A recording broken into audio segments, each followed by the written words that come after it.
Hello. Alright. Hi. Hi. So welcome to another episode of Quarter Life Crisis. So Quarter Life Crisis is basically interviewing different people from different sector and gives a sneak peek to someone's life in their journey of their job or their career. So I have with me Saiful Rizal. He is an owner of the Prodigies Learning Center, and he's also the #1 Amazon best-selling book. It's called, let me check, Mom Help Me Score A in Math. Yeah, so Saiful, thank you for coming for this podcast. You're welcome. All right. Happy to be here. Yeah, so tell me more about what Prodigy Learning Center is about.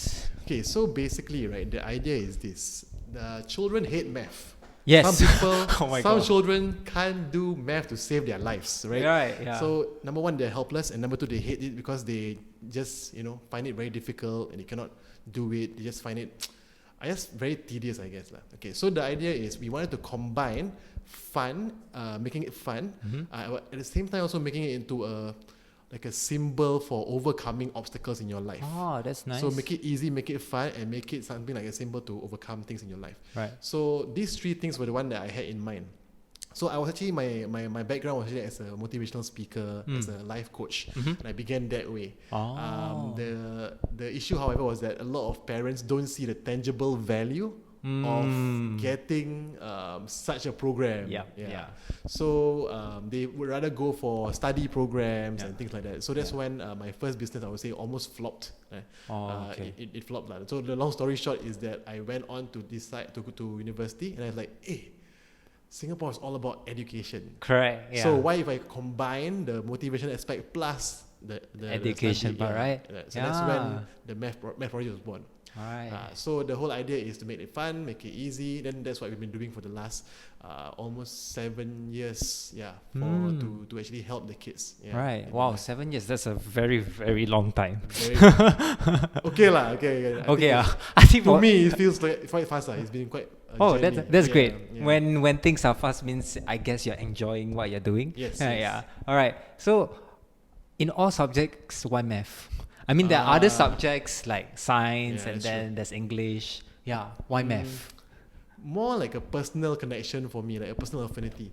So like when I was in school back then, right? Math was like my most hated subject. I really hated it. I don't understand it. I don't understand why you must do it. You're not gonna apply this in life, right? Yeah. So that's the whole idea. Right. So then I said, okay, since a lot of kids hate math, right? And for me myself, what happened was I jumped from F9 to an A1 in like 6 months. 5 months. 5 months. Wow. Okay. And before the O levels lah. So holy shit. Yeah. Should be friends with you. So what happened was that the last 5 months I just sat down and like, you know what, I have to fix this once and for all. Because this really is not a demonstration of who I am. I can do a lot better. Like my languages are super strong. I got A1s for English, Lit, Malay, Higher Malay, all that kind of stuff. Yeah. But then when it comes to math and science, all like D7, C5s, all over the place. And my teacher told me, Saiful, what happened to you? Why is your language so strong and your math and your science are very, very weak? And I told her basically that because I am a right brain person. This is grounded in science, semi-science, right? So, what happened was my teacher, Mrs. Chi, she looked at me, she was like, it's complete bullshit. Right? Oh my God, I love your teacher. There's no such thing. You go and find out online and see whether math people actually use their right brain and all that kind of stuff. Right. So I did. And I searched and they said yes. Because the right brain is more for like logical, out, right? No, right brain is more for like creative thinking. Like how you figure out like new ways to find answers to a question. Okay. Right? Yeah. But the left brain is more for like the logical part where you structure your thinking. So for mathematicians, they always combine both. They use both the left and the right. For as of any profession or whatever. So. Definitely. Yeah. Yes. Oh, wow, that's a really nice story. Yeah. And I like how your teacher tells your bullshit. Yeah. I love it, man. I love it. Yeah. Yes. So these math prodigies, when was it started? 2011? Yeah, around there. I honestly can't remember anymore. 7 years, 2012. 2012. Around there, yeah. So what made you want to start a tuition learning center instead of tutoring? Because like tutoring, right, it's like so not say easy, but it's like it's easier than running a business. Yeah, you just go to the to the kid or to the student, right? And then just do one-on-one. Right. Like that's, I think a lot of people, it's flexible. So what made you want to jump from tuition center? I did do one-to-ones back when I was in school. Even when I was like, I think 16 or 15, I was already giving tuition. Oh, nice. To my cousins, as usual, like, right. Cousins, yeah. And after that, I progressed to slowly doing one-to-one with my other people outside. So I've been teaching for a very long time, like 15 years, around there. All right.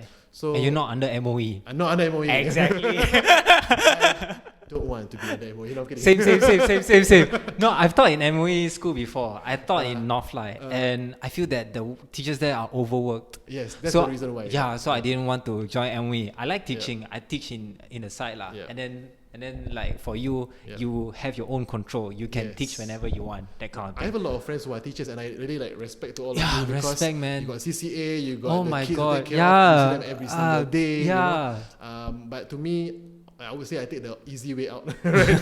No, the one that you want lah. Not say easy way out. It's still hard to run a tuition center, right? They have their own difficulties and challenges lah, I would say. But also like like the whatever amount of time is being controlled by by them. So I would rather have my own freedom to choose how many hours, what I want to teach, and all that kind of stuff. That will help the child. That I believe will be a lot better for them. Yeah, definitely.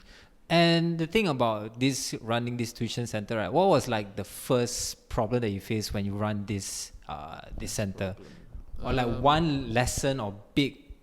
I don't want to say mistake lah. Mistake are just lessons So what's one big lesson? Okay, throughout this running this tuition center that has been sticking with you for the is that one thing that I'm not gonna do this again? I think that at the start it was actually quite smooth sailing. Oh, okay.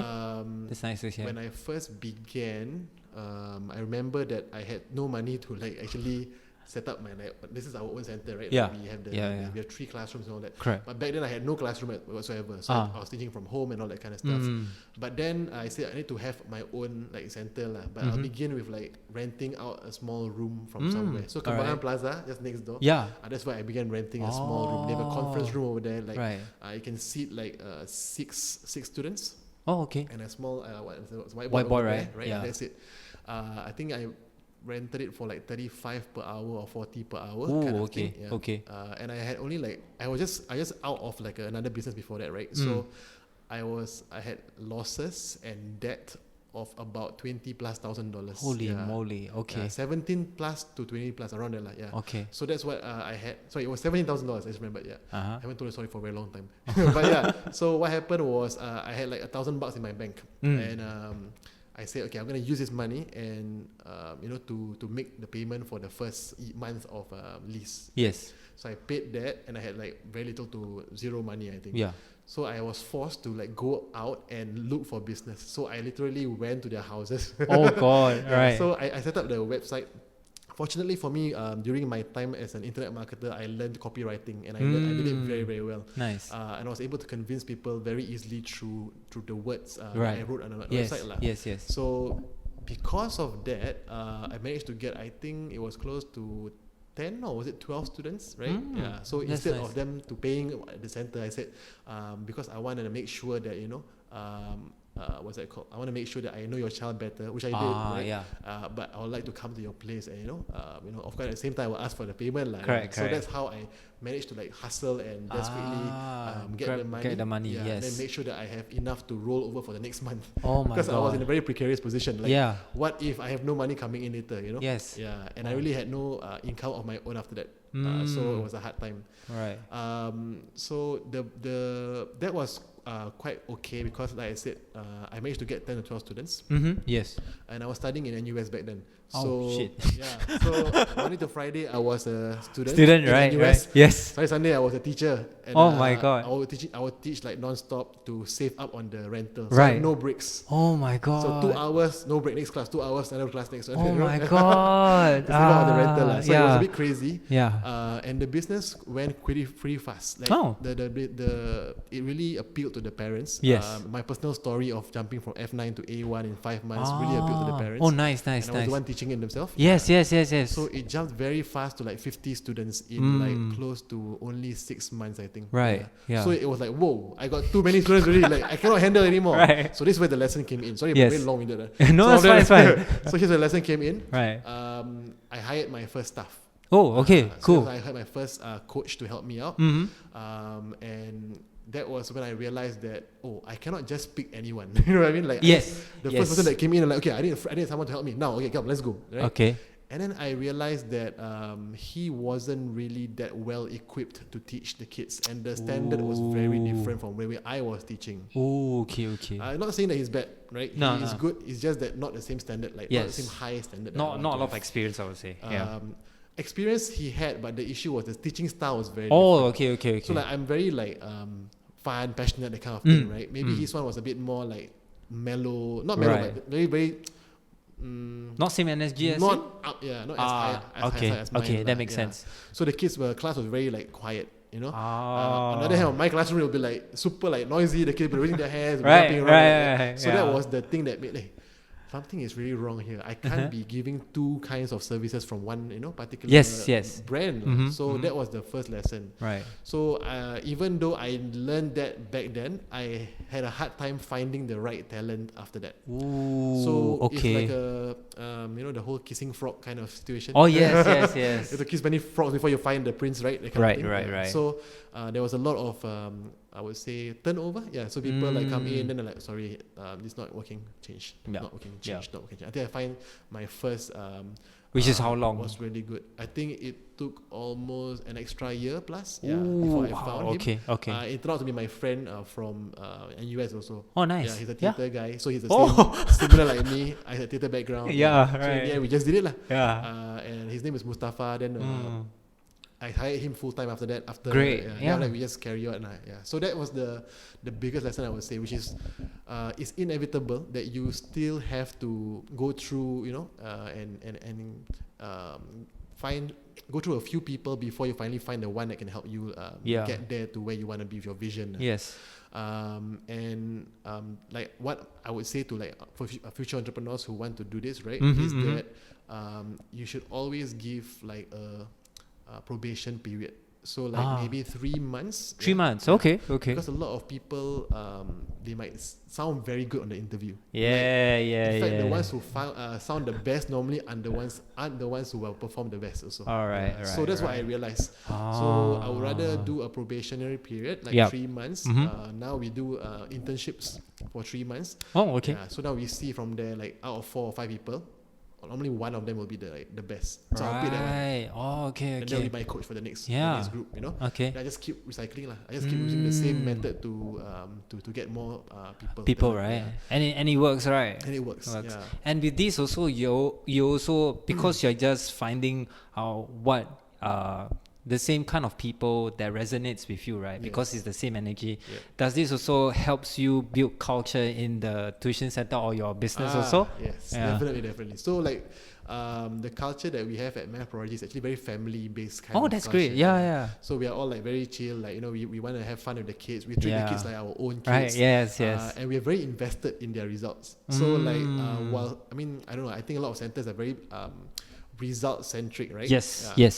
We also are, but we are more concerned about how the well-being of the child is. Oh my god. That's so nice. We're doing 90 plus, but something looks wrong with like, are you okay? That kind of thing, right? Oh, that's so good. So like whenever like the child is like scoring 20 plus or whatever it is, right? Then we also focus on their morale. We always want to make sure that the kid doesn't feel like he or she is stupid or that kind of thing. Because they just say this thing a lot to themselves. Correct, yes. I'm stupid. And I'm like, hello, why are you saying that? You're just reaffirming. I'll teach them the science behind your how you're forming the wiring of your brain cells and how you're reaffirming that and making it a reality. Oh my god, yeah. So when kids hear these kind of things, they hear like studies being done about all this stuff, they're like, oh, I shouldn't be saying that. So they were like, whenever I'm stupid, like, I'm smart. There was one girl who did that.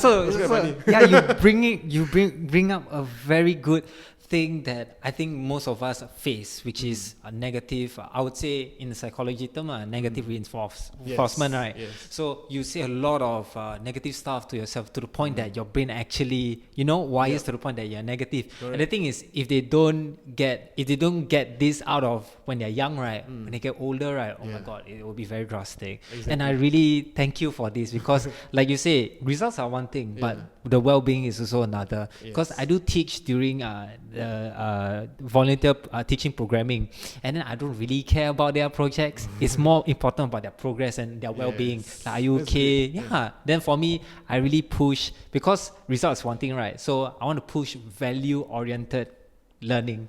So I impart as much values as I can. Right. And for you, it's like over there, I don't know if you guys can see, there's this thing called agreements. I put rules. I think rules have a bad name. That's why I put agreements. And it's good because you tell them like, okay, we agreed to this, rather than say, okay, this is my rule. You better listen to what I say, and then if not, you get punished. I like this. I really like this. So how do you learn all of these things? Oh my God, I've gone for like so many programs. It's oh crazy. my God. How many? So many. Countless. I did a calculation. I was scared because I did a calculation of how much I spent to to actually do this. I think I did calculated back in 2018. I think. Right. And I already had accumulated about $120,000 worth of training programs that I've gone for. Yeah. It's crazy. It is. So even like things like this, I learned from this guy called Craig. He's from Supercamp. So if you heard of Supercamp? No, sounds super. So they're like a huge summer camp in the US. Like thousands of kids go to the. Oh my God, dreams. Do accelerated learning. Right. And basically the guy, the trainer for one of these camps, he basically came around to Singapore. One of my friends, Melvin, if you know Melvin, so he actually brought him to share. To Singapore? Yeah. Oh, nice. So Melvin actually is also a Supercamp trainer from Singapore. So he got to know him as a friend and all that. Then he began to like, would you like to come up with something like a program to teach the trainers themselves how to train kids? Yeah. So like what he said, like this one is you have to buy in. Like the what's in it for me, the WIIFM is very, very strong for the kids. Like, I have to listen to you. Why? Right. Because you will get better. You want to get better in this, right? Yeah. But why don't I get better? They're like, that's your reason. No. My mother said so. Oh, no, that's not the real reason. So I have to go in deeper until I have touched something in their heart that's that's the reason why. And it can be something as weird as because I want to get that PlayStation. We're not weird, like something as superficial as that. Yeah. Or it can be something for some kids it's more matured. They're more like I want to do kind of to prove to myself that I can do it. Or I want to prove to my parents who always been telling me that I can't do it. I want to show them that I can do it. So until you get to that buy-in, that's when you can teach them. And like all these like agreements, like participate 100%, all that, right? I have to set the tone at the start of the program. So like in January, I make all the coaches give the same program, which is the first 1 hour and a half almost. We set the foundation, right? We set the 4 agreements and make sure they agree. And every time, whenever we go into a class, let's say, and the child is not agreeing to not doing any of these things, we actually tell them, wait, we agreed, didn't we, that you wanted you pass that and you remember why. And kids are very easily forget stuff. They agreed today, tomorrow they forget already. So in 1 week later, they might be actually forgetting a lot of things. So we have to keep reminding them. Yes. Oh my God, that's so cool. And the thing is, you spend 120,000. Have you seen the ROI or the returns of that? Right? Definitely. And how do you, honestly, because like I think we both also went to like Tony Robbins, right? And it costs a lot of money. So how important is it for self-growth and self-learning? How important is what, going for the program? Yeah, going for the program. And like, what are the myths of the? Oh my God, so many myths. Like, hey, why you go for this? For example, $1,000 course. Is it worth it or not? Will you get that money back? That kind of thing. Because when I think a lot of people get that mindset of being con, right? It's like, alamak, go this program, $1,000. You sure? Like, it will help you, man. It's like, it's talking about values. I also can learn that kind of thing. It's like, like, did you experience the same, I guess, like comments about you going, because 120,000 is a lot. And how do you get back that money back? Or is there any is it more than money? Okay, so let's give you an example of a program that I was like, am I crazy for signing this up, right? Right. So there was one guy called Joel Bauer. Have you heard of him? No. So Joel Bauer is like a guy who teaches you how to close from the platform, like from a stage, with like trade shows. Or whatever it is. Yeah. So he's been doing this for like a very long time. He's like super old, I think like 50 plus or something. No, 60 plus or something like that. But he looks good and he's very eloquent in his language. He's able to convince people to buy stuff. Yeah. So I went for this program, right? Basically it's like a preview seminar, right? By success, by Wealth Mentors. Yeah. Then I went there and then I was like looking around. Okay, there's at least gonna be about I think 100 people there. So there's 100 possible people that you can sign up, right? Yeah. And the program he revealed to us was like a 5-day program, and it is $10,000.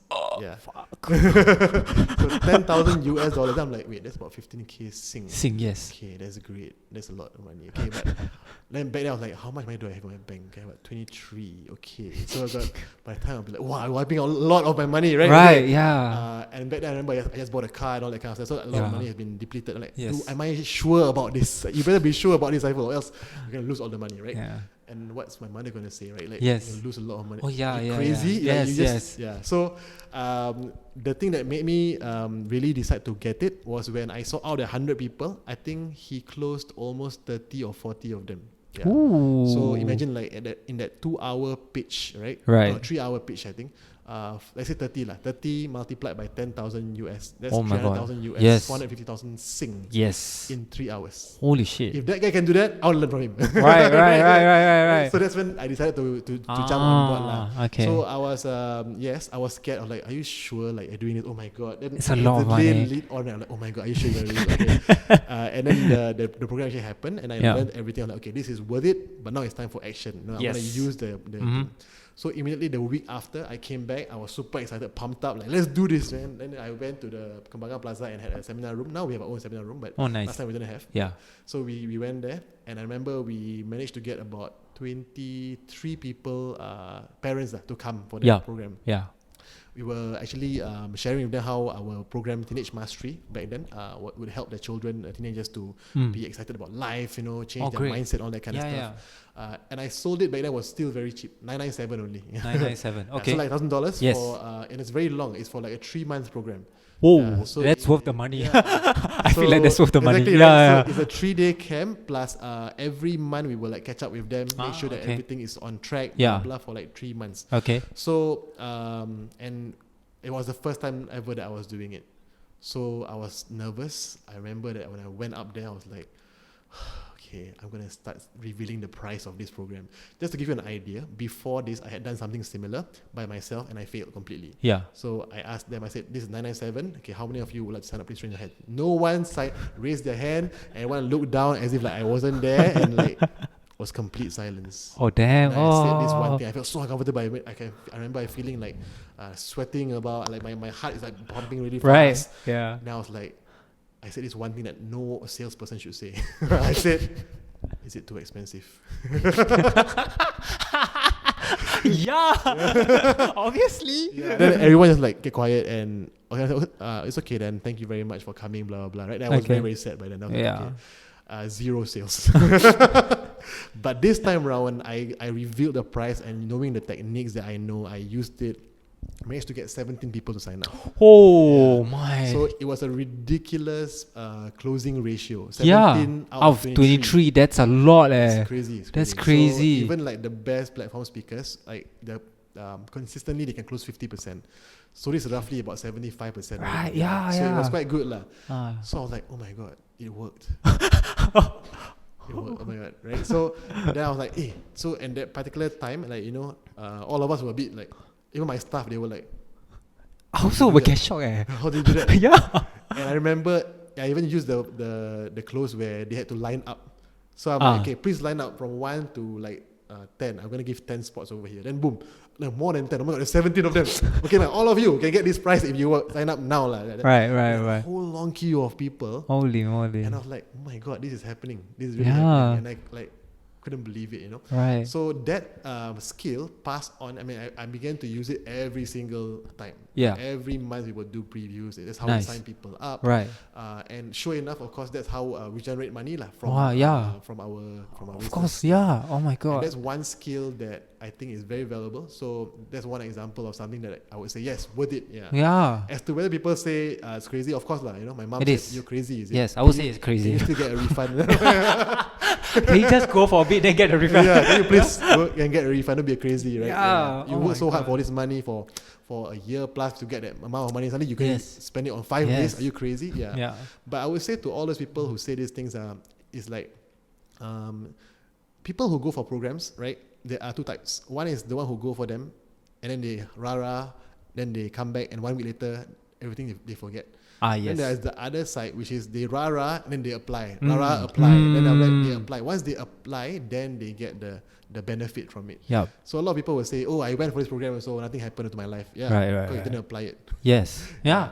Yeah, it is. It is. Yeah, Like, so no point. Exactly. If So you- my whole thing is that I must implement. Mm-hmm. Okay, even Yeah. like let's say I take like 30 things out of this whole thing. I will sit down and say, okay, what are the top 3? And that's the 3 that I want to focus on. Because I cannot focus on 30 things, right? So Correct. these 3, let's take action, and then boom, I will see my business elevate. Yeah. Yeah, that's how it works. Oh my God.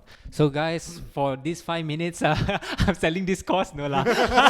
For 999. No, but the thing is, I do believe that like self-improvement is so much more worth it than things, material things, because these are the skills that it will stick to you if you apply it. So all of these things are like what Tony Robbins said lah. It's all of this knowledge, right? It's all potential energy.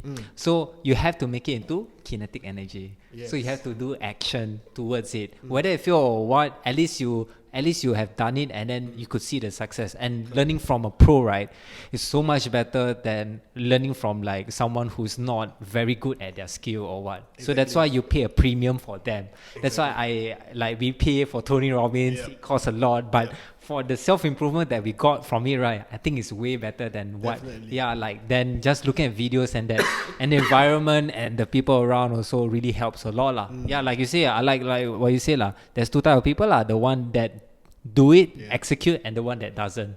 Either way, like in the end, we learn because I think we both execute in such things and I really thank you for that, because like a lot of people like feel like they can't get anything in return by just hearing people, but that's not the point. The point is you have to execute what they so and I think people just don't see the value, the immediate value of it. It's just like, oh, listen to person for 15K, what you get in return. They always see the immediate value. And for us, I think we are more long term lah. That's why you will see like, okay, this is going to be worth it. I'm going to apply it and then see how it goes. So I'm probably going to buy a 2,000 course about podcast also. How to improve in, and then you say you were in university, right? So what course did you go through? I went through NUS Business School. Business school, right. I did the BBA. What's that? I have no idea. Bachelor of Business Administration. Okay. So basically my idea was, if I go to business school, I will know how to run a business. Business, right. Yeah, that was BS. That was a complete BS. BS, right? A belief system. Not bullshit, belief system only. Yeah. So do you I don't know if you want to ask this question, but do you think a degree helps in running a business? Okay, so for the BBA, right? Yeah. Okay, there are parts of it that I find very relevant. For example, the accounting part that I learned. I learned how to do accounting, and learn how to read spreadsheets. Not spreadsheets, sorry, balance sheets. Yes, balance sheets, correct. Spreadsheets. Okay, so I learned to read all that. So whenever every month when I see my own balance sheets and my income statements and all that, I know exactly what's going on. I know what exactly to look out for. These are very important stuff, right? But on the management side, right, when they say business management or business administration, they really mean administration, like how you would become an admin for other businesses, right? Yes. So it doesn't really help me there. And I think, however, that NUS Business School has come a long way to help promote entrepreneurship. So I see like a lot more courses coming up for entrepreneurship. That's great. Yeah. But when I was there, honestly, it wasn't really value adding to my dreams of having my own business and all that. Right. So, like for example, right, so I began my business, Prodigies, exactly when the first time when I entered NUS. Oh damn! So when I was sitting there for the interview, because I couldn't go in with my grades. Yes. I had an ABB for my A levels. They did AAA. Oh, what? Oh god! They did straight A's. Oh my which I god! didn't have. So I had to go through discretionary admission. Yep. Then I told them about how I've started math prodigies and all that kind of stuff. That's why they let me in. Oh, nice. Yeah. So it was great. And the people in NUS Business School, I would say they are super competitive, super I would say the top minds. Right. But I think in terms of entrepreneurship, not many of us are there. Ooh. Not many of us. Yeah. So like, what's the difference between a business administration and entrepreneurship in your own words? I think business admin is more like I said, how you run a business. In an admin. The admin side of the things. So and then the accounting, the operations manuals or whatever it is. Yeah. So how you see all all these things that are like the business already running. But the entrepreneurship is like, for me at least, I see like starting. How do you start up a business? Yeah. How do you identify opportunities? How do you know how to capitalize on those opportunities? Right. And what method you're going to use? And a lot of the methods they taught in school were not relevant. It's very traditional or outdated. Word of mouth, blah blah blah, that kind of thing. There was like one module on what was it on social media, technopreneurship. Cool. Kind of Right. So there was one that really like I was like, oh, that was good. The professor even like asked me, can I take a look at your website? So I showed her the website, and then she gave me a very good analysis of what I need to do. And like, oh wow, that's great! Really good. Yeah, so that oh was my god! Relevant. Yeah, I remember that class very well. Only one module out of many modules that you've gone through. Right. But because I think I also didn't take the higher modules. So what happened was I was so busy with teaching, right? Right. On the weekends and everything, I kind of lost track of my school studies. Yeah. So in the end, I didn't have a major. Like others don't have a major. Yeah. I was like still looking for that entrepreneurship module. So I went for this one, and for that, and for this, and for that. And in the end, I never took the higher level modules. Like level 4,000, level 3,000, all that kind of stuff. I have no idea what's that. Basically, like marketing 101. So I was like marketing 1001, that kind of thing. Yeah. So that would be like 1,000 is the lowest level. Yeah. 2,000 is like higher, 3,000, 4,000. So basically, the higher end modules, you will get the much more in depth lessons and all that kind of stuff. All the education is better and the better professors and all that kind of stuff. Yes. So however, for me, I didn't go that high. So I cannot say like, okay, it's not useful, but I know that it's definitely going to be on the path towards running a business or helping someone run their business instead. Okay. But in terms of entrepreneurship, I think nothing better than going down and then starting doing it by yourself. Right. But best would be if you have a mentor with you, who would actually be alongside you as we go ahead. Yeah. So I think, I mean, education-wise, it brings some value, but not the value that you want, especially if you want to run a business or be an entrepreneur, start your own business, right? Correct. So, I mean, nowadays, I think like NUS have their own club, but not really modules. I'm not sure. They have the entrepreneurship club when I was there also. Oh, really? Yeah. So did you join? I was so busy I couldn't go anywhere. Oh, I was staying in hall, so I had a lot of CCAs like theatre, dance, drama, theatre, singing, and all that kind of stuff that I was doing. I was so busy that I had no time for anything else. But I do know that the entrepreneurship club has produced a lot of like entrepreneurs like Carousel, founder, all that kind of stuff. Yeah. So I think the other part of the education that I think is very valuable is going to university itself. So like the fact that you go to university, you have to balance like 8 million things at the same time. You know? And for me, I had to balance that and my studies and my business. Instead of like, oh my god, how am I going to do this? I honestly thought I was not going to graduate, but I graduated with just nice a 3.5. Oh, great! Just nice. I was able to make it. Right. I was able to score a lot of A's at the end, but then I was like, oh man, it was too like gone case from the start. So there was no way of pulling it up anyway. But I think the whole idea of balancing your life, how to communicate with people, and how competitive it was, really made it like a simulation of how the real world is, right? Yeah. So that part was very valuable, I thought. And creating the connections with the people around there. Yeah. Like I got to meet the APAC director of Pearson.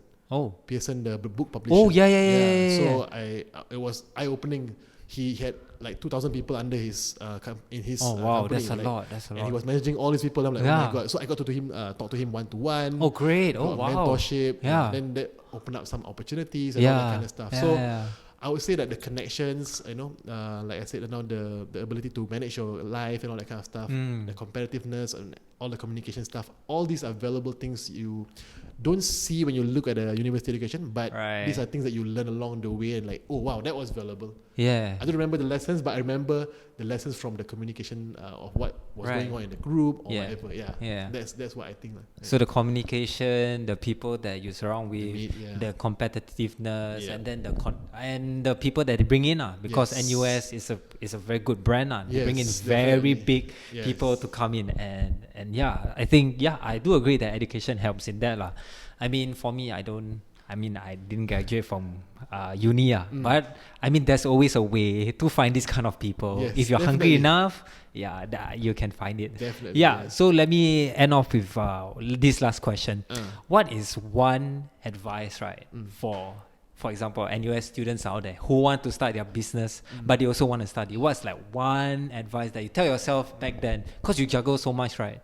So what's one thing? Because some of them like, oh, I'm studying, but I also want to start a business. So what's one advice? I would say start now, because the longer you wait, the more you're gonna get into the whole routine of things, and then you will never ever start. So I would even suggest if you can start before you enter. Wow, that's a good advice. You enter school, because that's when I started.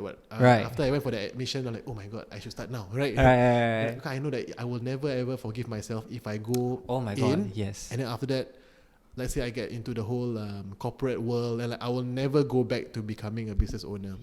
Definitely. And the freedom of being a business owner, to do whatever you want and to impact the world in the way that you were supposed to do. That was really, really like it the it in life, So start now, I would say. Even though you don't know where to start, just start. Start somewhere. Start somewhere. Yeah, exactly. Something something that you like, right? Correct. Yeah. And like if you say it's a particular like an NUS kid or someone who's very, very like book smart, right? I would say that don't overthink it. A lot of my friends are really so much smarter than I am. Like a lot of them. They could easily do 10 times the business that I'm doing right now. But they are not, because they chose security over the risk of running the business. You know? I know, like they can definitely do it. So if you're watching this and is he talking about me? Yes, I'm talking about you. Yes. Stop that and let's do it now. Yeah, exactly. Do that now. And if you can, the best way is to find a mentor. And when I was younger, I think I'm around how old are you again? I'm 26 years young. I was much younger back then. So 21 when I began. I was very, very egoistical, I would say. I don't need no one help, right? I don't want someone to help me. I don't want a mentor. Nope, I don't want that. I want to do it on my own. You know? But I realized that was just stupid. That was just foolish. Because if imagine I go back, if I could turn back time, I would just go back and meet Adam Khoo, who is in this business and has done very well, and I would say, can you mentor me, or can I work for you? And then I would learn the ropes, and then from there I can create my own after that. I would be much further ahead. So that would be my second piece of advice, which is start now, but start with someone who is a mentor who's achieved that dream that you want to live, even if it means working for him over the weekends or as an internship or whatever it is. Go ahead and do that. Maybe to complete it as a third piece of advice, I would say ask yourself who is the person that you can help most, and normally that person is the person that you were 10 years ago. So nice. For me, I asked that question, you see. So I said, 10 years ago, I was in secondary school. I was failing math. That's why I began math. I can help this person who requires motivation, blah, blah, blah, and let's combine it with math. That's when it came out. So normally it's the person who you can help 10 years ago, who was you yourself, So how can you help that person? And that will be the best way to start your business, I feel. Great. Oh my God, that's really great. So thank you. I asked for one, but you gave three. That's what a business is. Over value the what do you call it? Under promise, over deliver. Yes, correct. All right. So thank you guys for listening. Thank you guys for watching. This is the podcast with Saiful. You want to plug in anything? Do you have like math camps? Okay. Yeah. So if you have any children, or most probably you don't, right? But, but if any cousins or nephews or whatever who are looking to get help for math, you can come to Math Prodigies. Yeah. Our website is www.mathprodigies.com, and there's like a free trial class. If you want to come, please go ahead. If you need some advice or whatever, you can also DM me. My Instagram is at coach.saiful. Yeah, coach.saiful. Or Facebook also can. Yeah. Saiful Rizal. Okay? All right. Okay, so thank you. All right. Thank you so much. All right. See ya. Bye.